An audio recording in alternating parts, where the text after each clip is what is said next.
মানে আমি কবি আল মাহমুদের কথা মনে পড়তেছে, উনি ওনার আত্মজীবনীতে লিখতেছে প্রেসিডেন্ট জিয়াউর রহমান ওনাকে প্রচন্ড শ্রদ্ধা করতেন, প্রচন্ড।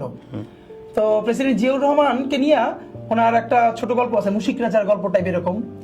তো যারা ইন্টারে স্ট্যান্ড করলো তাদেরকে নিয়ে প্রেসিডেন্ট জিয়াউর রহমান একবার নৌকো মানে লঞ্চে করে এই ভ্রমণে গেছে, নৌ ভ্রমণে।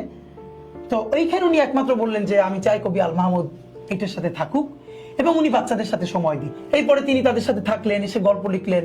এর মানে হলো নিজের যখন স্কিল থাকে একজন রাষ্ট্রপতিও তাকে ওই পরিমাণ অনার করে নিয়ে আসতে পারতে হয়। এরশাদের কবিতা পত্রিকার প্রথম পৃষ্ঠে ছাপা হওয়া শুরু করলো, তার তো কবি হইতে মনে চায়। মজার ব্যাপার হলো তার কবিতা কখনো শামসুর রহমান, কখনো এও লিখে দেয়, এরকম শোনা যাইতেছে। দেখেন তখন বাসসের যিনি সভাপতি না সেক্রেটারি, ভদ্রলোকের নামটা এই মুহূর্তে ভুলে গেছে আমার, মাত্র মনে হয়, জন্য আমি যাতে ভুল না বললাম না। তিনি রাষ্ট্রপতিকে, এরশাদ তখন রাষ্ট্রপতি, তাকে জিজ্ঞেস করলেন আপনার কবিতা কেন পত্রিকার প্রথম পাতায় ছাপা হয়?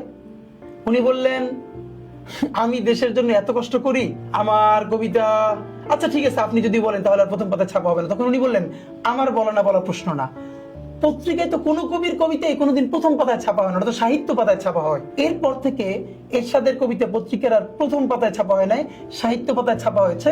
আর এই ভদ্রলোককে বান্দরবান পোস্টিং দিয়ে দেওয়া হয়েছে। কিন্তু আপনি ভাবেন এইটা তার মোরাল গাটস।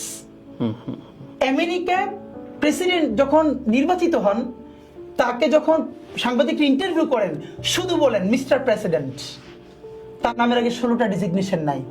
আর দেখেন বাংলাদেশের যে সংবাদ সম্মেলনগুলো, মানে প্রশ্ন করতেছে নাকি তেলের ড্রাম বললেও ছোট হয়ে যায়, মানে শেখ হাসিনা পর্যন্ত বিব্রত হয়ে একবার বইলে উঠছে আপনার প্রশ্ন কোথায়। তো এখানে না আছে সাংবাদিকতা, না আছে শিল্প। এই জন্য এখানে যেটা আছে চাটুকারিতা নিজেই এখানে একটা আর্ট, আর ওই আর্টের চূড়ান্ত আর্টিস্ট হলেন আমাদের আলো আসবেই।